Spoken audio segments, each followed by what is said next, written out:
And good morning, Jet Meteorologist Dave Nussbaum here, and the weather expert forecast into the latest information here now with Hurricane Delta as it continues to get a little better organized, sitting across part of the southern Gulf of Mexico, now a Category 2 hurricane with winds of 100 miles per hour at this point, and is going to continue to get a little bit stronger as it moves off to the northwest right around 15 miles per hour. So we're going to continue watching this storm here very closely as we head on in throughout the day today and into this afternoon, with landfall still expected by Friday afternoon. You can see here what we're talking about here with the forecast. Winds are at 100, moving northwest at 15, and it will continue on that track, becoming a Category 2, almost a 3 by this afternoon. Will become a Category 3 by 1 a.m. on Friday, so for tonight into early tomorrow morning.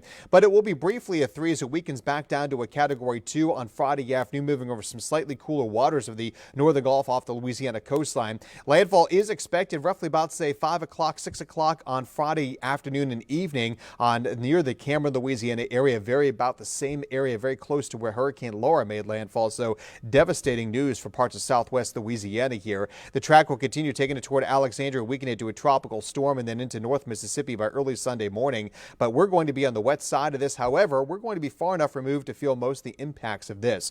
Tropical storm warnings in effect from much of southeast Louisiana all the way to Baton Rouge. Hurricane warnings from Morgan City through the Lake Charles area remain in effect this morning, and now it's a Category 2, but expected to be a 3.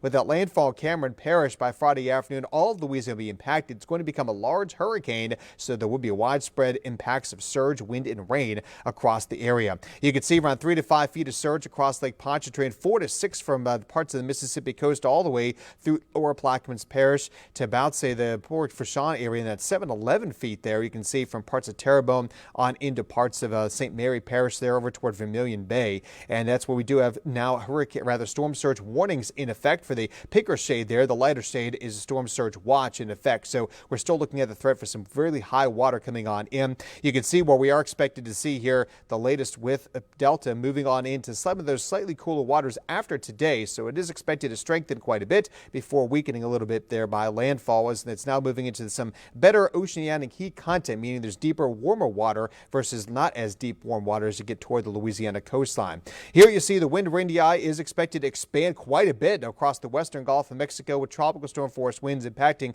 parts of southwest Louisiana as early as Friday morning, and then into landfall there by Friday afternoon and into the evening hours, with kind of the edge of those winds getting to Baton Rouge to close to the New Orleans area. So we're still going to be dealing with some gusty winds across the metro area here as the storm continues to move its way inland. We'll still see some windy weather early there on Saturday morning. We still have roughly there about a 40-50% chance of tropical storm force winds here arriving around, say, Friday morning across southeast Louisiana. So we do need to be prepared for that. You can see here we are looking at that percentage climbing up throughout the day today, tonight, and into Saturday. They're about 50% here, 70% in Baton Rouge, so they're going to feel more of the brunt of this. And rainfall total still expected to be around 5 to 10 inches where it makes landfall, only about an inch or two across the south shore, maybe 2 to possibly 3 across part of the north shore, because Delta is going to start to turn more there off to the northeast, and as it does that, that's going to help to bring some of that more rain across southwest Mississippi and into parts of the north shore to the Baton Rouge area as well too. So that is your latest information here with Hurricane Delta. We'll of course have a full update coming up at 4:30 a.m. here on Channel 4, and then of course at 7 a.m. on WUPL. So be sure to tune in there, online, and on our Facebook and other social media pages for updates as well. Now let's go back over to regular programming.